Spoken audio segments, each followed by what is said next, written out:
Revelation 12:11. And if you're writing it, write it down. I want you to go home and meditate on these scriptures because they are powerful. अगर आप लिख रहे हैं, लिख लें और घर जाकर इस पर मनन करें इन आयतों पर, क्योंकि ये शक्तिशाली हैं। And they overcame him. और उन्होंने उस पर जय पाई। How? कैसे?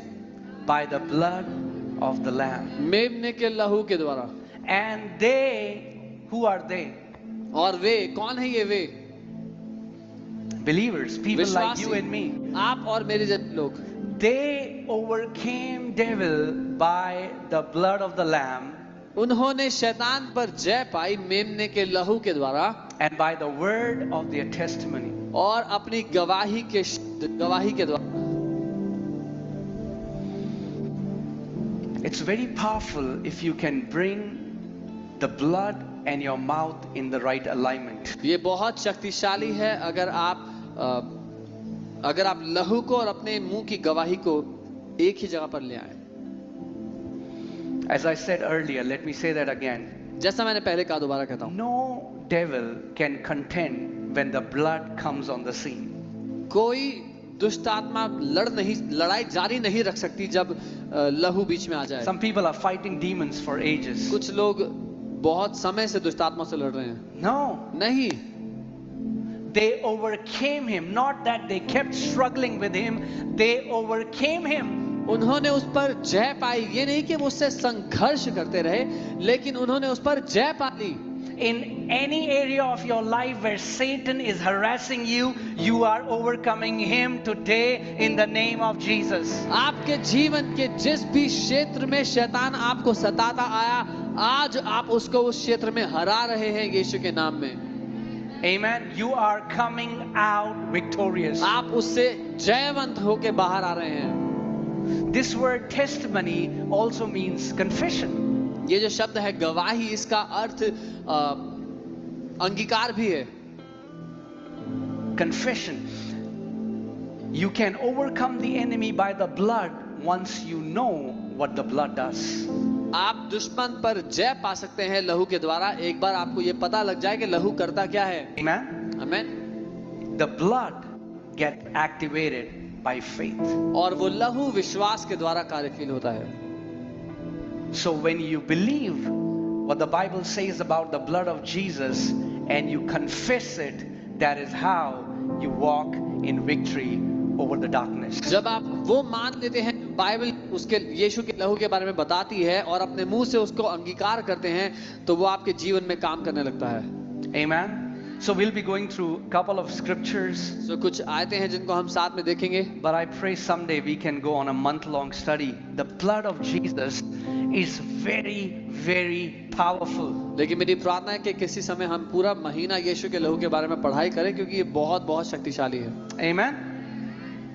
1 Corinthians 5:7, in the latter part of that verse, पहला कुरिन्थियों 5 उसका 7, Apostle Paul is saying that Jesus, he says, our Passover was sacrificed for us. और इसमें यीशु पौलुस कह रहे हैं कि यीशु जो हमारा फसह का मेमना है, वो हमारे लिए बलि चढ़ाया गया। Amen. And the Bible says in Hebrews chapter 10 that the law contains shadows, but the substance is in Christ. और इब्रानी 10 में बाइबल बताती है कि व्यवस्था के समय में जो बातें थी वो परछाई की तरह थी, लेकिन नए नियम में या मसीह में उसका सबूत है। Amen. So whatever you read in the Old Testament, it's a prophetical shadow of what Jesus would accomplish in the new covenant. जो आप पुराने नियम में देखते हैं, वो एक तस्वीर है आने वाले समय में जो यीशु को पूरा करना था नई वाचा में। So today, इसलिए आज, on the day Jesus was crucified, जिस दिन यीशु को क्रूस पर चढ़ाया गया, was the day of Passover. वो फसह का दिन था। It is a festival of Jews, ये यहूदियों का त्योहार है, and God told them to celebrate it again every year. और परमेश्वर ने उनसे कहा कि इस त्योहार को हर साल मनाते रहना, दोहराते रहना। Amen. And what happened in Passover? और क्या हुआ फसह के पर्व में? फसह में क्या हुआ? It passed over. मृत्यु बिना नाश किए आगे चली गई। God told Israelites, his own people, परमेश्वर ने इजरायलियों को, अपने लोगों को कहा था to take a lamb कि एक मेमना लो, for every family. हर एक परिवार एक मेमना ले। Come on, turn to your neighbor and say, for every family. अपने पड़ोसी को कहें हर एक परिवार के लिए। There are many religious Christians who come to the church and they get offended when they see kids taking communion. बहुत से धार्मिक ईसाई हैं, जब वो कलीसिया आते हैं तो वो नाराज हो जाते हैं देख करके कि बच्चे भी कम्युनियन ले रहे हैं।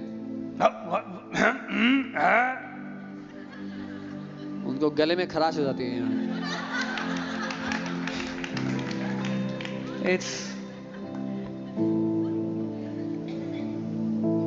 If you want to know what God commanded, we need to know the word. Many Christians have kept traditions above the word of God. अगर आप समझेंगे कि वचन में परमेश्वर ने क्या आज्ञा दी थी, क्योंकि कई मसीहों ने रीति रिवाजों को वचन से ऊपर रख दिया है। The lamb was slain for every family. वो मेमना हर एक परिवार के लिए वध किया गया। Not only adults, but every member of the family. केवल बड़े लोगों के लिए नहीं, लेकिन परिवार के हर एक सदस्य के लिए वो मेमना वध किया गया। And God commanded his own people that every family take a lamb according to their size, and that entire lamb was to be eaten by the entire family. और परमेश्वर ने हर एक परिवार को आदेश दिया कि हर एक परिवार अपने अनुसार एक मेमना ले और उस मेमने को उस परिवार को खाना है वध करके। And the blood was to be taken in the basin. और उस मेमने का लहू एक बर्तन में लेना था। And with hyssop, और हिसप के साथ it was to be applied on the doorpost. उसको दरवाजे पर लगाया जा रहा था, दरवाजे की चौखट पर।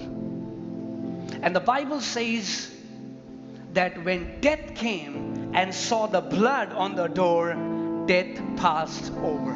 और बाइबल कहती है जब मृत्यु का दूत आया और उसने दरवाजे की चौखट पर लहू लगा देखा तो वो आगे चला गया। No accidents, no calamities, no witchcraft can touch you. आमीन। कोई दुर्घटना, कोई जादू टोना, कोई भी बुरी बात आपको छू नहीं सकती। If you know you are covered under the blood. अगर आप ये जानते हैं कि आप उसके लहू के अधीन हमेशा ढके हुए हैं। Amen. And I'll tell you the mystery how it activates. और मैं आपको रहस्य बताता हूँ ये कैसे कार्यशील होता है। Amen. आमीन। God told them they were not to be outside, they were to be inside. परमेश्वर ने उनसे कहा था कि तुम घर के बाहर मत रहना, घर के अंदर ही रहना। And if God told them, their obedience was that they had to do exactly as God commanded. और अगर उनको आज्ञाकारी होना था तो अर्थ ये है कि उनको जो परमेश्वर ने कहा वही करना है। When the angel of death came, he didn't see they are, he saw the blood. जब मृत्यु का दूत आया उस खेमे में तो उसने ये नहीं देखा कि घर वाले कौन है, उसने देखा कि दरवाजे पे खून है। Amen.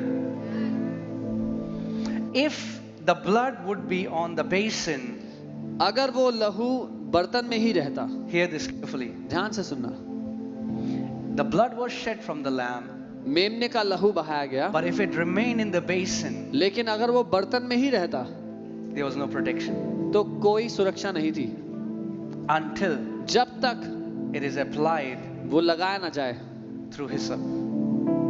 हिसप के द्वारा। Hyssop is like wheat. वो गेहूं जैसा होता है, You can find it in Jerusalem, Middle Eastern countries. आपको मिडिल ईस्टर्न देशों में मिलेगा वो। In the same manner, Jesus shed his blood for the entire humanity, but it is like it is in the basin. ठीक वैसे ही मनुष्य जाति के लिए यीशु ने अपना लहू बहा दिया, सारी मनुष्य जाति के लिए, लेकिन वो वैसा ही जैसे वो बर्तन में रखा हुआ है। You have to apply it with a hyssop.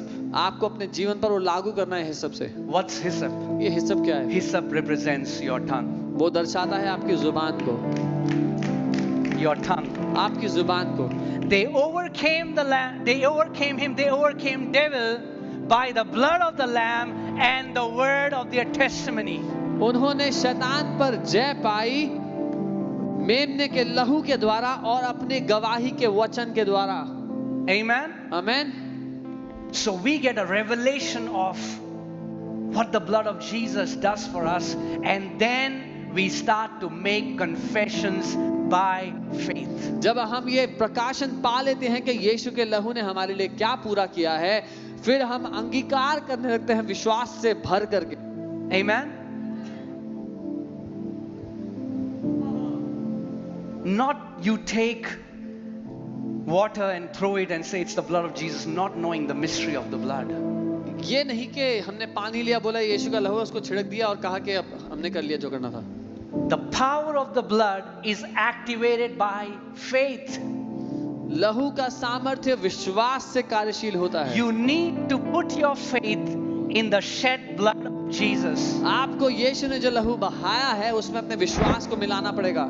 Amen. Amen. Let me say that again. मैं दोबारा कहता You हूं. have to put your faith in the shed blood of Jesus. आपको अपने विश्वास को यीशु के उस बहाए हुए लहू में मिलाना पड़ेगा. And whenever you acknowledge और जब कभी आप इस बात को मानेंगे, the blood उस लहू को मानेंगे, in the spirit realm, आत्मिक दुनिया में, the blood comes on the scene. आत्मिक दुनिया में वो लहू प्रवेश करता है उस जगह पर. You know, one time the Lord showed me in the spirit realm. See, here you say something and it takes a lot of time to happen. But in the spirit realm, every word you release is instantly creating something. Every time you are saying something, things in the spirit realm are changing instantaneously. एक बार प्रभु ने